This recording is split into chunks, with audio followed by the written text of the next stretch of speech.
I first picked up this novel 20 years ago, and back then reading it, I found it confusing, frustrating, even annoying.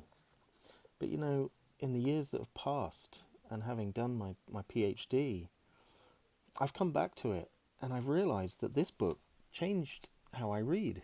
So my purpose in this video is to give you a doorway into understanding this modernist novel. Whether you're reading it for pleasure or studying it, or whether you'd like to improve your own writing, I really believe that this book can change how we experience books. You see, my reading skills had been finely tuned, having done a course as an undergraduate 20 years ago on the Victorian novel. I'd been reading Dickens and Thackeray and Elizabeth Gaskell, and in my mind I had been told to hold some key questions while I was reading, and those questions were: who is speaking, to whom, about what, when and where. I mean, these are the basic ways that we understand a text as we're reading it. But then we come to Virginia Woolf, and these questions simply don't work. We have to read it in a very different way. My goal in this video is to give you a new approach to understanding this fascinating and groundbreaking novel. And it's an approach that will apply equally to other modernist works if you're reading James Joyce or T.S. Eliot or Catherine Mansfield or other books by Virginia Woolf. I think this approach will make a difference. This is a new channel. I'm looking at English literature. It makes a difference if you leave a comment below. Let me know what you think. Let me know if any of the remarks that I make have helped you, or let me know of any other works you'd like me to cover. As I say, it makes a difference to a new channel. And then consider subscribing so that you don't miss out on future things that we look at. So it's 1927. You pick up a copy of Virginia Woolf's new novel, To the Lighthouse. You walk into the woods and have a read. As you open the pages, you discover a young boy is excited about a promised trip to a lighthouse, and then suddenly has murderous thoughts towards his father when the father says that the weather may not permit this trip. The family go about their day. The mother reads to the children. They have dinner together. The mother jealously guards the fruit bowl. And then you get to a section called Time Passes, where 10 years pass. And then finally, in the final section called The Lighthouse, the remaining family, make their promised trip to the lighthouse. 10 years has passed, they're very different people, and the lighthouse is basically disappointing.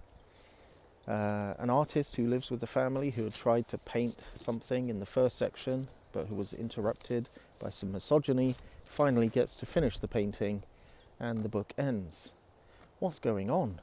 Characters seem to sort of jostle up against each other. There's virtually no plot, there's very little dialogue. We're given the inner thoughts of characters who contradict themselves, or who suddenly remember an unpaid bill, or imagine some potatoes. It's a strange book. What can we make of it? I think it's useful to look at what David Lodge said about modernist novels. They display some or all of the following. Number 1, experimental or innovatory in form, exhibiting marked deviations from existing modes of discourse. Number 2, they're concerned with consciousness to the extent that eternal objective events are reduced in order to make space for introspection and analysis. Number 3, it has no real beginning, but plunges us into a flowing stream of experience, and the ending is open or ambiguous. Number 4, in place of narrative structure, we have other modes of aesthetic ordering, such as imitation of literary models, mythical archetypes, motifs, and symbols. And lastly, they abandon the use of any reliable, omniscient, or intrusive narrator, prefers multiple viewpoints, each limited and fallible. I think it's a useful list to help us get our entrance into modernist novels and what they're trying to achieve and what they're trying to avoid. So you can pause this, come back to it.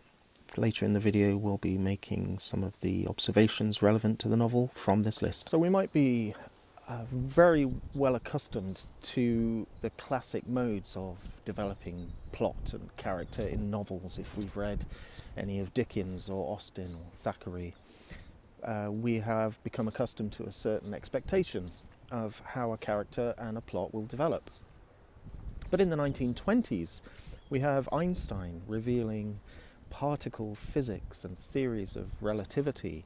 We have Freud being published in the UK by Virginia Woolf's own publishing house, Hogarth Press, in which he develops a clearer picture of human psychology and inner contradictions. We have the birth of feminism, and a radical new approach to music was just developing called jazz.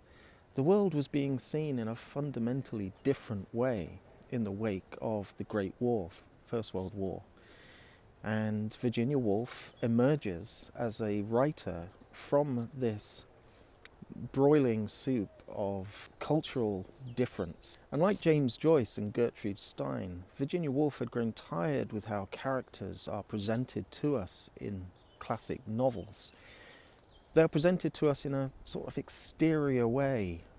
The narrator will tell us he looked like this or she looked like that. What Virginia Woolf and authors like her were interested in was developing characters from an inner perspective, that characters should be free to inhabit the universe that's been created for them in the novel, that they can contradict themselves, have self-doubt, second guess, suddenly change their perceptions based on what's happening around them. It's a more multi-dimensional way of presenting characters. And what if, rather than placing drama, melodrama, at the centre of this universe of the novel, what if we place the characters and their inner monologues, rather than giving us an external view of a character, what if we present a character from within, and rather than use prose to describe them, use inner monologue? What if we place the emphasis, rather than on some grand dramatic strategy and structure, what if we place the emphasis on the everyday moments, the small, almost atomic particles of time as they drift through this flow of events, minor events perhaps, but ones that can reveal to us a great deal? In her essay called Modern Fiction, published just 2 years before To the Lighthouse was published, she wrote, "Examine for a moment the ordinary mind on an ordinary day. The mind receives a myriad of impressions, trivial, fantastic, evanescent, or engraved with sharpness of steel. From all sides they come, the incessant shower of innumerable atoms, and as they fall, they shape themselves into the life of Monday or Tuesday. Life is not a series of gig lamps symmetrically arranged. Life is a luminous halo, a semi-transparent envelope surrounding us from the beginning of consciousness to the end. It's not the task of the novelist to convey this varying, this unknown and this uncircumscribed spirit, whatever aberration or complexity it may display, with as little mixture of the alien and external as possible. We are not pleading merely for courage and sincerity. We are suggesting that the proper stuff of fiction is a little other than custom would have us believe it." She said, "Let us record every atom as it falls upon the mind."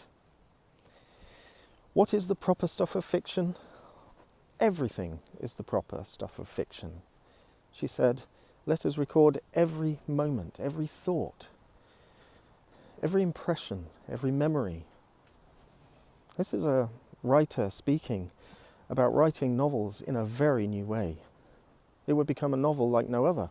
She began by recording all of her thoughts, every single thought that came into her mind in her diary. She spent hours just listening to herself thinking. And what she discovered, of course, is that far from having this great unity of thought, this forceful trajectory of clear thinking, our thoughts are actually rather interrupted and fragmented. and easily swayed into a lost memory, a smell, a whisper of something that was said yesterday at the cafe or the bar. And the result was that she decided, rather than to accurately depict the world, that she would accurately depict our experience of the world. Of course, everything we experience is done so through the frame and the lens of our minds. And it was that experience that really interested her. She also said that she was afraid of the egotistical I, that is, the overarching, all-knowing and all-seeing I of a omniscient narrator. Instead, she would write something where multiple perspectives compete for each other, that we are able to inhabit multiple consciousnesses. This is a more fragmented picture, but one that conveys a different way of seeing multiple characters inhabit the world in which they're placed. It's a bit like looking at a Picasso painting, where we have different perspectives given to us all at the same time. It can look a bit jarring and certainly abnormal to begin with, but once we try and understand what the artist is trying to do, we have a very, very different way of seeing the world. We have the artist in the novel, Lily Briscoe, one of the great characters, noticing Mrs. Ramsay and James sitting by the window. She notices the cloud moving, the trees bending, and says how life, from being made up of little separate incidents, which lived one by one, become curled and whole, like a wave which bore one up with it, and threw one down with it, there, with a dash on the beach. And Lily Briscoe comes to represent to us something very close to Virginia Woolf herself. Her family would have summer holidays in a similar house to one described in the novel, where a lighthouse was visible. And her mother died when she was quite young, and so some of the characters in the novel are made up of those childhood memories. Lily Briscoe is an artist attempting and struggling to convey reality in a different and unique way, and this aligns very much with Virginia Woolf and her own struggle. But can you see how in that passage it's the moments, the little incidents, she calls them, that make up this spellbinding spectacle of life in front of her? Woolf was interested in breaking apart the unities that for so long had been so certain. Unities like space and time. And time in the novel is the pulsing beat of the beam of light coming from the lighthouse itself. And yet there are two types of time. Well, of course, there's classical clock time, the time that we all agree measures each day, each week, month and year. But there's also that sort of inner time that we experience when we have a double maths lesson on a rainy Wednesday afternoon. Time can be experienced in different ways, and it can bend and shift. And in the novel, we have an opening section that takes up probably half the novel, which is comprised of just one day, and then 18 pages of a middle section in which 10 years pass in the blink of an eye. And just as time can bend, so can our expectations. When we read the first page, we're reading of a young boy, James, who is excited about the prospect of a trip to the Lighthouse. But we know that those expectations are dashed when the father breaks the news that the weather won't permit the trip. But our expectations are also dashed.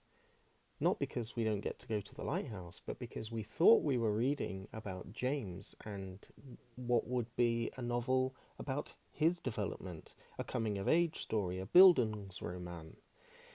What we realise, though, is that very quickly our attention is drawn to other characters' thoughts. The mother, we go to the mind of the father and other members of the family. So we don't stay with James. So just as the plot strategy can warp and bend and change, so too are the characters fluid. Mrs. Ramsay is the nursing mother of the family, and yet it's her that has the most profound and existential thoughts in the novel, not her philosopher husband, Mr. Ramsay, who is more concerned with his philosophical professional legacy and his aging. And so in Woolf's hands, characters become fluid, like the sea that surrounds the lighthouse. Rather than the static edifice of a lighthouse, they're more like the waves, crashing about and bending and flowing. Some critics have said that the great protagonist of this middle section is time itself. It seems to take centre stage, the stage itself being the house.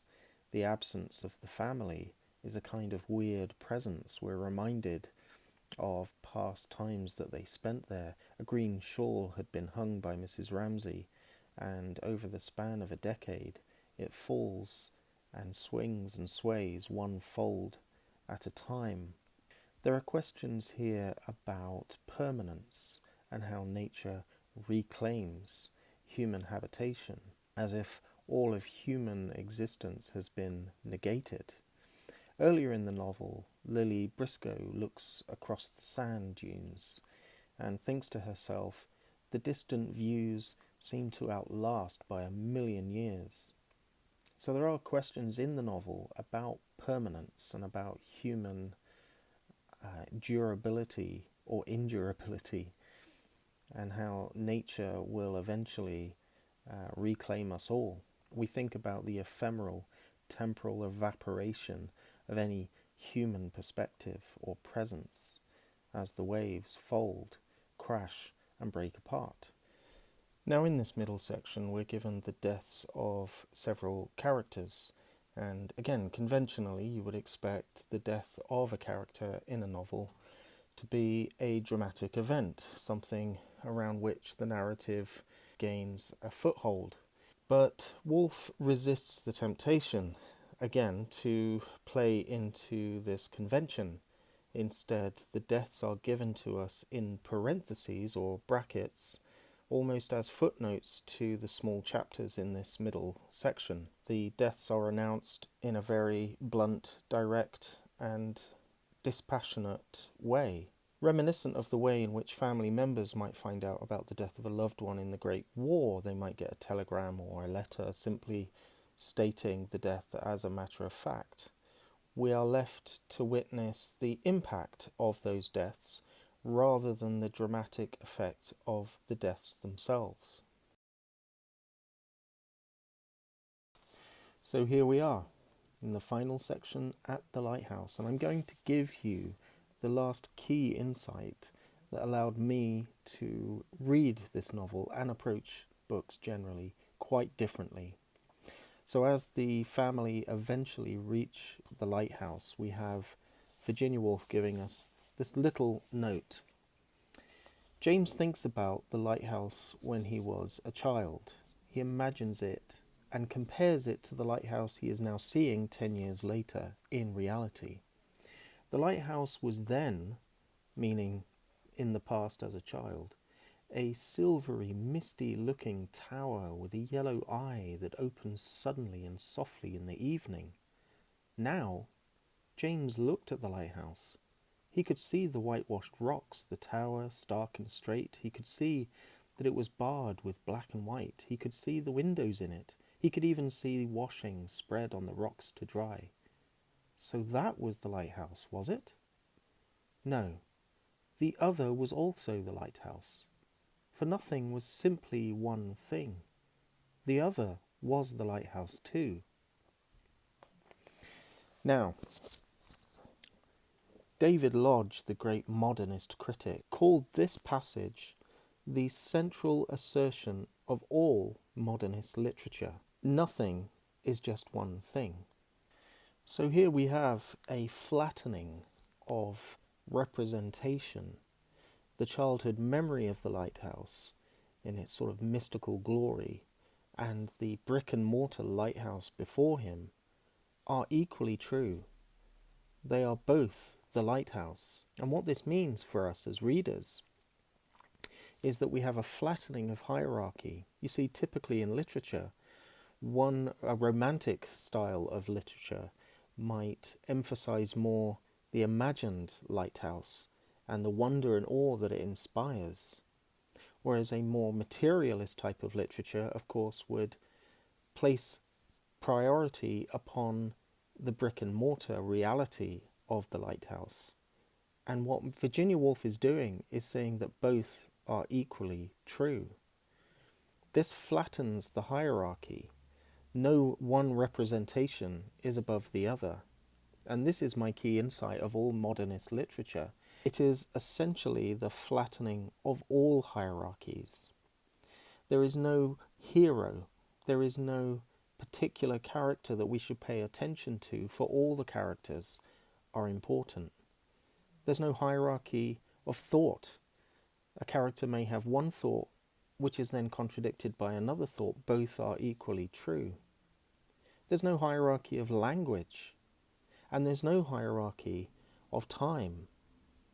Small fragmentary moments where a person just simply observes the beauty of the bay and the lighthouse is of equal importance to actually getting to the lighthouse in person. There's also no hierarchy of plot. All events are given equal weight and value, and given their own poetic language. Now, what this means for us as readers is that rather reading forensically, as we traditionally, classically do when we read a book, we tend to scan, looking for the key events, the key speeches, the key characters, the things that the story is about, the things that draw us through the narrative, the things we don't want to miss, because if we miss those events or those phrases or that language, then we've missed something significant about the story. In Virginia Woolf's novel, there is no hierarchy of events or speeches. And so we don't read forensically, looking for the clues, the little details that give us the hint and the suggestion of what's actually happening. Instead, we read it more like poetry, a flow of language, a flow of imagery. Resist the urge to try and look and to pick out key things. There are no key things. They're all of equal value. So rather than looking for some key clues or important dynamics, instead, there's a flattening of the discourse. We are simply part of the flow and enjoying the ride. And that's how I read modernist literature. So if you want to test out this different reading skill, my best recommendation is to jump right into the middle section, Time Passes, since there are no characters, there's virtually no dialogue, and we are reading about a house that is abandoned and falling apart. We're given imagery and we are given a poetic description of an abandoned house. There's nothing to get here other than to allow the poetic language to flow over us.